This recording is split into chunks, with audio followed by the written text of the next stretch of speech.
მოგესალმებით, ბრუნდებით პირდაპირ ეთერში, დავბრუნდებით ძალიან საინტერესო თემით, დიგიტალური ქართველოლოგია, ასე დავარქვით ჩვენ პირობითად ჩვენს დღევანდელ გადაცემას და ჩვენი სტუმარი არის, ჩვენი საყვარელი რესპონდენტი, რომელიც არაერთხელ ყოფილა ჩვენთან სტუდიაში, ფრანკფურტის უნივერსიტეტის პროფესორი, ჟურნალ დიგიტალური ქართველოლოგიის მთავარი რედაქტორი მანანა თანდაშვილი.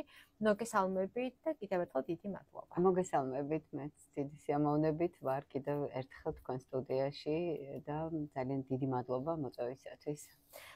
დღეს ჩვენ ვისაუბრებთ ჟურნალის შესახებაც, თუმცა მანამდე მინდა დავიწყო იმ სკოლის შესახებ, ხო?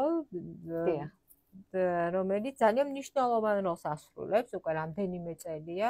მოდით მოგვიყევით ამის შესახებ. მე ისევ ჟურნალით დავიწყებ და შემდეგ გადავალ სკოლაზე. ეს ჟურნალი დიგიტალური ქართველოლოგია 3 წლის წინ დაარსდა.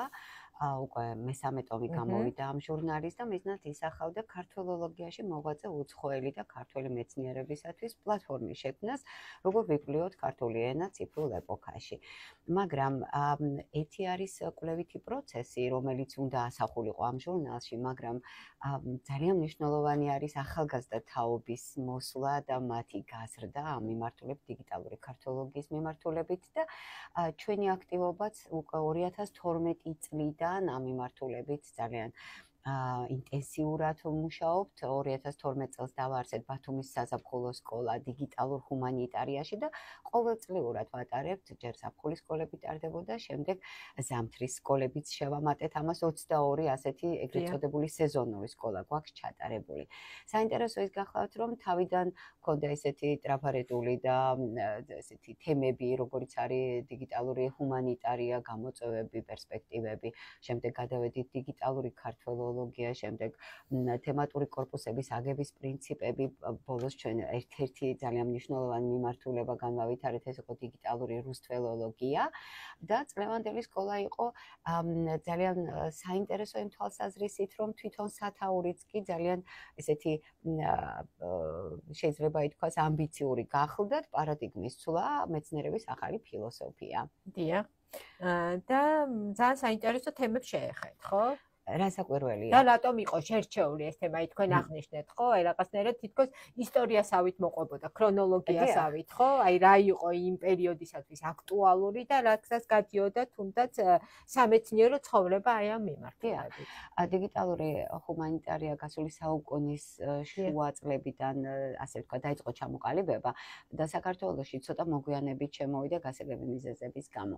ამიტომ ჩვენი მიზანი იყო ჯერ თვითონ მიმართულების შემოტანა და შემდეგ უკვე ეროვნულ მეცნიერებაზე მორგება და დღეს ფაქტი რომ არსებობს დიგიტალური ქართველოლოგია როგორც მიმართულება და არსებობს უკვე წიგნები დაიწერა ამის შესახებ, სტატიები ქვეყნდება და ასე შემდეგ, სწორედ ამის შედეგი გახლდათ. მაგრამ გასულ წელს თეკო ჩვენ ჩავატარეთ საერთაშორისო სიმპოზიუმი ფრანკფურტის უნივერსიტეტში, რომლის სათაური გახლდათ ზუსტად აი ასეთი პარადიგმის ცვლა, მეცნიერების ახალი ფილოსოფია, კითხვის ნიშნით. პარადიგმების ცვლა რას ნიშნავს? მეცნიერება პროცესია და დგება მეცნიერებაში სწორედ ის პერიოდი, როდესაც ხდება რევოლუცია. ანუ ეს იმას ნიშნავს, რომ იცვლება დამოკიდებულება თვითონ კვლევის ობიექტისადმი, იცვლება დამოკიდებულება მეთოდებისადმი, ჩვენი შეხედულებები, ცოდნის რეინტერპრეტაცია ხდება და ეს არის დგება ისეთი პერიოდი, როდესაც არსებული თეორიები, არსებული თეორიული ჩარჩოები და მეთოდები უკვე ვეღარ ხსნის ანომალიებს. და სწორედ ამ პერიოდში იქნება ახალი მცდელობა, ახალი თეორიები, რომელიც ასე ვთქვათ, წარმოადგენს მცდელობას იმისა, რომ სწორედ ის რაც ვერ იხსნება ძველ ჩარჩოში, ავხსნათ ახალი თეორიული ჩარჩოთი და თუ ეს რეალურად არის მეცნიერულად გამართული თეორია, მაშინ ხდება ჩანაცვლება ამ თეორიული ჩარჩოში და სწორედ ეს პროცესი არის ის, რასაც ჩვენ მეცნიერებაში ახალი ფილოსოფიის შემოსვლას ვუწოდებთ და პარადიგმის ცვლას.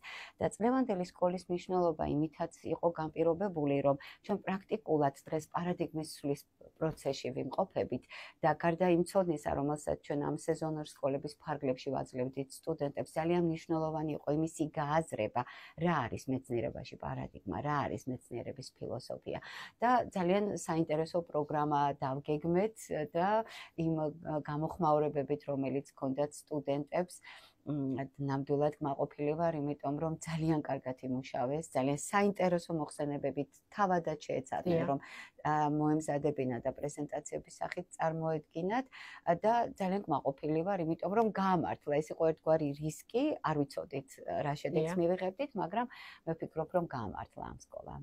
ზოგადად ასეთი ტიპის სკოლების არსებობა აი რამდენად მნიშვნელოვანია? მოგეხსენებათ, საგამომთლებლო სისტემა ასეთი სტაბილური მყარი კონსტრუქცია არის, რომელშიც რასაკვირველია ის ყოველთვის განიცდის ცვლილებას, მაგრამ ეს ცვლილებები დროში არის, ასე ვთქვათ, გაწელილი, მოითხოვს სერიოზულ გადამოწმებას, ევალუაციას და ასე შემდეგ. ამიტომ ის ცვლილებები, ის ახალი ცოდნა, რაც იქნება მეცნიერებაში, შედარებით გვიან ინერგება ხოლმე საგამომთლებლო სისტემაში და საზაფხულო სკოლები, ვორქშოპები, სემინარები არის ძალიან კარგი საშუალება იმისა, რომ მივყვეთ ნელ-ნელა ამ პროცესს და ის სიახლე, რაც არის, ის ახალი ცოდნა, გნებავთ მეთოდური თვალსაზრისით, გნებავთ კვლევის საერთოდ ჩარჩოს, თეორიული ჩარჩოს თვალსაზრისით, ის რომ ძალიან მალევე მიიღონ სტუდენტებმა ჯერ კიდევ სწავლის პროცესში, ეს არის კიდევ დამატებითი აქტიურობა, რომელიც უკვე მსოფლიოში აპრობირებული გახლავთ და დღეს პრაქტიკულად ვორქშოპებისა და ესეთი სეზონური სკოლების ეპოქაში ვცხოვრობთ, რომელიც არის ერთგვარი განვრცობა, ლოგიკური განვრცობა და ძალიან ეფექტური საშუალება, რომ რაც შეიძლება სწრაფად აითვისონ სწავლის პარალელურად, ვთქვათ, ის სიახლეები, რაც კვლევაში არსებობს მეცნიერებაში. სხვადასხვა ფრანკფურტის უნივერსიტეტში, რომელიც ერთ-ერთი ექსცელენტი უნივერსიტეტი გახლავთ გერმანიის მასშტაბით და არა მხოლოდ გერმანიის მასშტაბით, ძალიან დიდი ხანია უკვე დანერგილია და ასეთი ლოზუნგიც არის კვლევას სწავლის პარალელურად. ჩვენი სტუდენტები ძალიან ადრეულ პერიოდში, სწავლის ადრეულ პერიოდში ერთვებიან კვლევით პროცესებში და უშუალო შეხება აქვს სწორედ აი იმ სიახლეებთან, რაც მეცნიერებაში ხდება. ძალიან თქვენ როგორც აღნიშნეთ, თვითონ სტუდენტებიც აქტიურად იყვნენ ჩართულები და საინტერესო თემებზე მუშაობდნენ, ხო, საინტერესო საკითხებზე მიმდინარეობდა მსჯელობა და დისკუსია და ერთ-ერთი საკითხი იყო თუ როგორ ფუნქციონირებს დღეს სამეცნიერო საზოგადოება და როგორია სამეცნიერო კომუნიკაციის თანამედროვე სტანდარტები. ხო, როდესაც ჩვენ საუბრობთ მეცნიერებაზე, მის განვითარებაზე, პარადიგმებზე და ახალ ფილოსოფიაზე, ალბათ კომუნიკაციაც არის ის ნაწილი, რომელიც მისი შემადგენელია. რასაკვირველია. ერთი ნაწილი არის თვითონ კვლევის პროცესი, კვლევითი თემები, მაგრამ დღეს არსებითად, სწორედ პარადიგმის ცვლილებაც, სწორედ არსებითად გამოიწვია სამეცნიერო კომუნიკაციის ცვლილება. და ეს ყველაფერი უპირველეს ყოვლისა დაკავშირებულია ტექნოლოგიზაციის პროცესთან, მზარდ ტექნოლოგიზაციის პროცესთან და გლობალიზაციასთან. იმიტომ რომ შეიცვალა ზოგადად ცოდნის გადმოცემის ფორმები, აქამდე ჩვენ პრაქტიკულად ბეჭდურ მედიებით ვეცნობოდით სამეცნიერო კვლევებს, გაცვლა ხდებოდა, შედარებით შეზღუდული იყო, საბჭოთა პერიოდი რომ არ გავიხსენოთ, სადაც პრაქტიკულად მოწყვეტილი ვიყავით, ხო, მსოფლიო სამეცნიერო განვითარების ასე ვთქვათ, ყოველ შემთხვევაში კონტროლირებადი იყო ეს პროცესი. დღეს გლობალიზაციამ მოგცა ჩვენ საშუალება, რომ ძალიან ადვილად, მარტივად და ძალიან სწრაფად გავცვალოთ ჩვენი ცოდნა. 2001 წელს ბუდაპეშტში მეცნიერები შეიკრიბნენ და განსაკუთრებით ეს ახალგაზრდა მეცნიერთა თაობა გახლდათ, ვინც უკვე ცხადად ხედავდა იმ გამოწვევებს და იმ შესაძლებლობებს, რაც მოიტანა ტექნოლოგიზაციამ და მაშინ გადაწყდა და შემუშავდა პრინციპი, სამეცნიერო კომუნიკაციის პრინციპი, რომელსაც ღია წვდომის კონცეფცია ეწოდება და დღეს რომ ჩვენ გვაქვს უკვე ინსტიტუციონალურად გაფორმებული ღია მეცნიერების ღრუბელი, ეს გახლავთ შედეგი, ეს იყო პროცესი, რომელიც დაახლოებით 20 წელი გრძელდებოდა, როდესაც გადაწყდა, რომ კვლევის რესურსები, რომელსაც ვიყენებთ ჩვენ, უნდა იყოს ღია, იგი უნდა იყოს წვდომადი, ძალიან სწრაფად უნდა ხდებოდეს ცოდნის გაზიარება, განახლება, ცოდნის განახლება. ჟურნალებიც, აი ამ პერიოდში იქნება ელექტრონული ჟურნალების შემთხვევები უკვე ჩნდება, რამაც ძალიან ბევრად დაზოგა ფინანსური მხარეც დაიზოგა დრო, ძალიან დააჩქარა თვითონ მეცნიერთა შორის კომუნიკაცია და შექმნა საშუალება, რომ სხვადასხვა ქვეყნის მეცნიერები ძალიან ადვილად დაკავშირებოდნენ ერთმანეთს უკვე პიროვნული ინტერესებიდან გამომდინარე და არა ინსტიტუციონალურად და ამან გარკვეულწილად შექმნა მეცნიერების დემოკრატიზაციის პროცესი და ეს ძალიან მნიშვნელოვანია, იმიტომ რომ მეცნიერება დღეს სწორედ დემოკრატიული განზომილება არის, სადაც თავისუფლად შეიძლება კონტაქტების დამყარებაც, ცოდნის გაზიარებაც და ახალი იდეების შემოტანაც, რომელიც მერე ძალიან სწრაფად მკვიდრდება და საყოველთაობა ეს არის ალბათ ერთ-ერთი ის მახასიათებელი, არსებითი მახასიათებელი, რაც გააჩნია მეცნიერებას. თუმცა ის იყო გარკვეული ტიპის გამოწვევა, ხო, როცა ჩვენ ღია რესურსთან დასაკვირველია.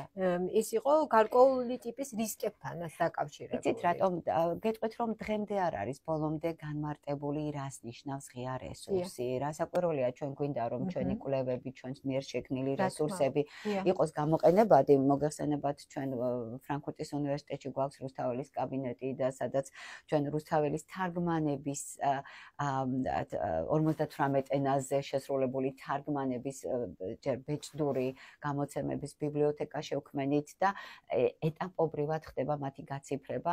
38 თარგმანი გვაქვს უკვე გაციფრებული და დაპარალელებული ვეფხისტყაოსნის ტექსტთან. და რასაკვირველია დაინტერესებული ვართ, რომ რუსთველოლოგია არ იყოს მხოლოდ ეროვნული მეცნიერების, ვთქვათ, კვლევის ობიექტი, არამედ ის საერთაშორისო ინტერესების სფეროში მოექცეს და ძალიან გამიხარდება და ჩვენთვის ეს ღია რესურსია და ის წვდომადი არის ნებისმიერი მომხმარებლისთვის.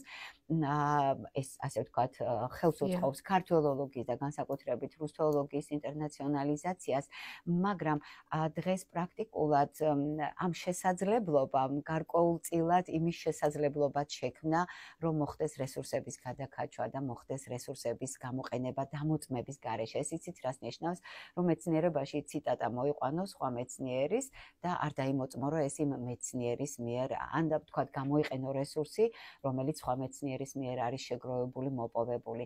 ამიტომ დღეს ძალიან აქტიურად მიდის დისკუსია იმის შესახებ, რომ ჩამოვყალიბდეთ და განვარტოთ, რას ნიშნავს ღია რესურსი და ღია მეცნიერების ღრუბელიც სწორედ ამ მიმართულებით ცდილობს, ასე ვთქვათ, მუშაობას, რომ ეს სამი ძალიან მნიშვნელოვანი პარამეტრი არის, რომ რესურსი უნდა იყოს ღია და წვდომადი, ის უნდა აკმაყოფილებდეს თანამედროვე მოთხოვნებს და უნდა იყოს თავსებადი გამოყენების თვალსაზრისით, მაგრამ კიდევ ერთი მესამე ძალიან მნიშვნელოვანი პრინციპი არის, რომელიც გვეუბნება, რომ რესურსების გამოყენება შეიძლება და მასზე დაშენება, მაგრამ აუცილებელია საავტორო უფლებებიც იქნას დაცული და სწორედ ეს საავტორო უფლებების და მეცნიერთა ასე ვთქვათ, უფლებების დაცვა, რომლებმაც შექმნეს ეს პროდუქტი, რომლებმაც გაუხსნეს მსოფლიოს ის გამოყენებისათვის, მათი ინტერესებიც იყოს დაცული.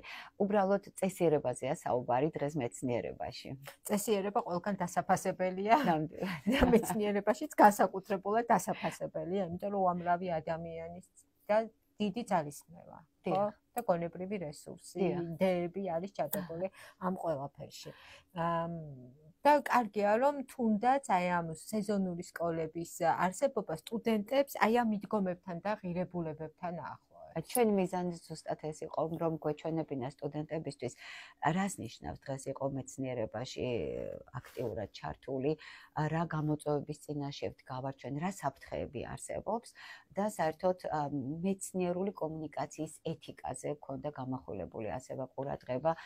სამწუხაროდ უნდა ვთქვა, რომ ძალიან ბევრი რესურსი, რომელიც შეიქმნა გარკვეული ფონდების დაფინანსებით და პრაქტიკულად იქ არის მოთხოვნა, აუცილებელი მოთხოვნა, რომ ეს უნდა იყოს კვლევის შედეგი, უნდა იყოს ღია წვდომის რესურსი, დღემდე ჩაკეტილია და მხოლოდ მათი შემქმნელების, ასე ვთქვათ, კვლევის ობიექტად არის ქცეული და აი ჩვენ ისევე როგორც ბევრი სხვა მიმართულებით, აქაც უნდა გავიზარდოთ და აქაც უნდა შევქმნათ საერთო სამეცნიერო სივრცე, როდესაც ჩვენ გავითვალისწინებთ იმ პრინციპებს, რაც დღეს მეცნიერებაში არის აღიარებული. და მოდით, ჩვენი გადაცემის დასასრულს ნელ-ნელა უკვე ფინალისკენ მივდივართ.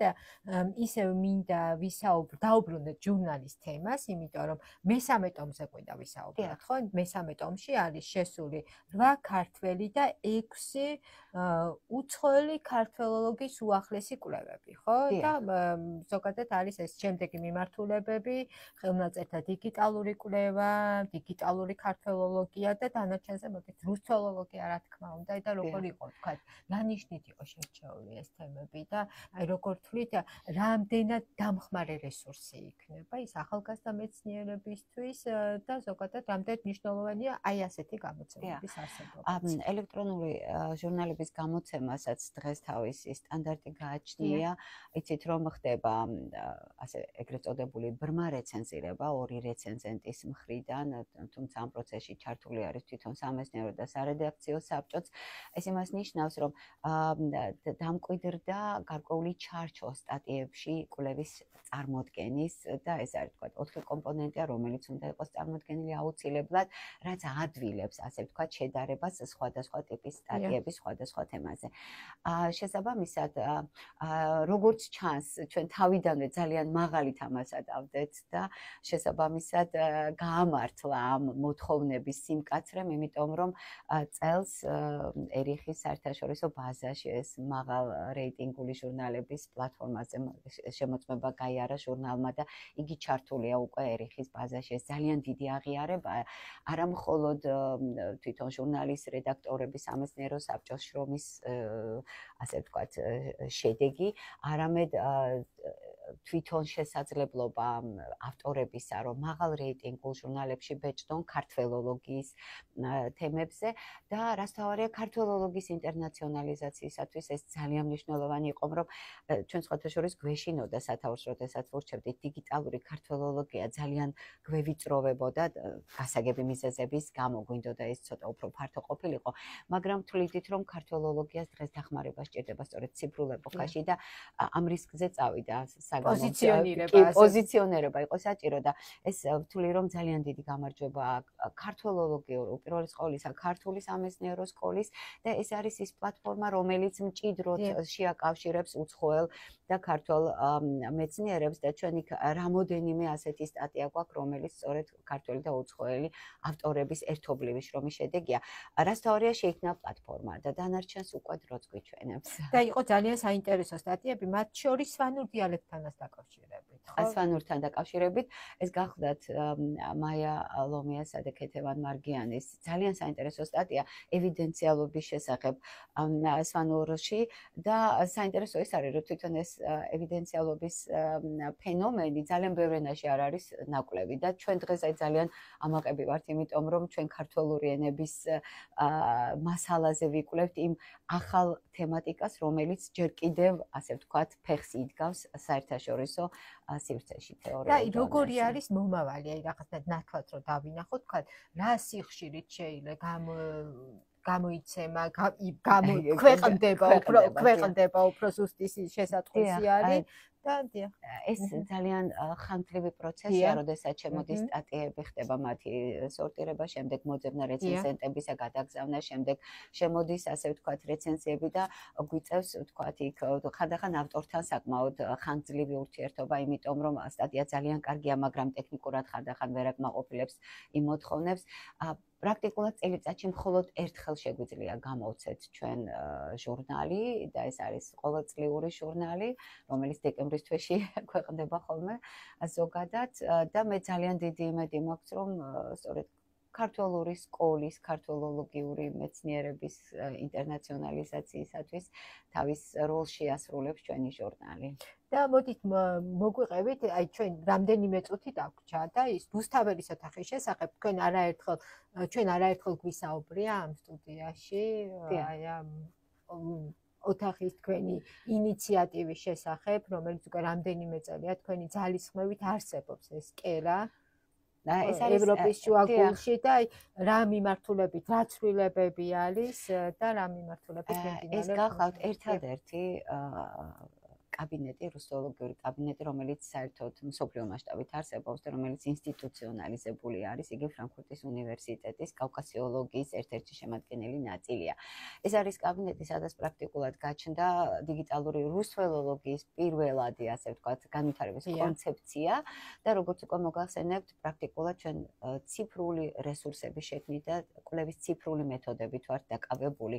აი, უბრალოდ რომ წარმოიდგინოთ ის სტატია, რომელიც არის გამოქვეყნებული ჩემი და ჩემი თანაავტორის მარიამ ყამარაულის ერთობლივი სტატია გახლავთ, ზოგადად როგორ შევაფასოთ თარგმანები, ხო? ცალკეული სიტყვის შემთხვევაში ადვილია ეკვივალენტი შეფასება, ვთქვათ, ეს სიტყვა როგორ უნდა გადავიტანოთ მეორე ენაში და ასახავს თუ არა, მაგრამ როგორ შევადაროთ აფორიზმები, ხო? ესეთი რთული სტრუქტურები, რა მეთოდი უნდა გამოვიყენოთ, სწორედ აი ეს არის პრაქტიკულად რუსთველოლოგიის შემდგომი განვითარება, ოღონდ უკვე ციფრულ რესურსებზე დაყრდნობით და ციფრული მეთოდოლოგიების გამოყენებით.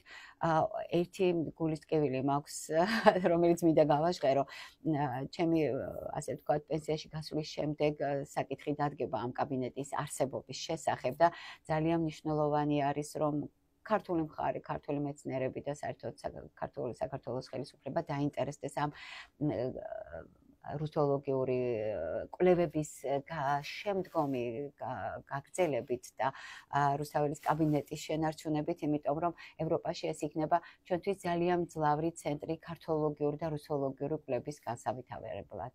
ძალიან დიდი მადლობა არაჩვეულებრივი საუბრისთვის და კიდევ ერთხელ შევახსენებ ჩვენს მსმენელებს და არა მხოლოდ მსმენელებს, მაყურებლებსაც, რომ ჩვენი სტუმარი იყო მანანა თანდაშვილი, ფრანკფურტის უნივერსიტეტის პროფესორი და ჟურნალ დიგიტალური ქართველოლოგიის მთავარი რედაქტორი. და ასევე რუსთაველის კაბინეტის დამაარსებელი.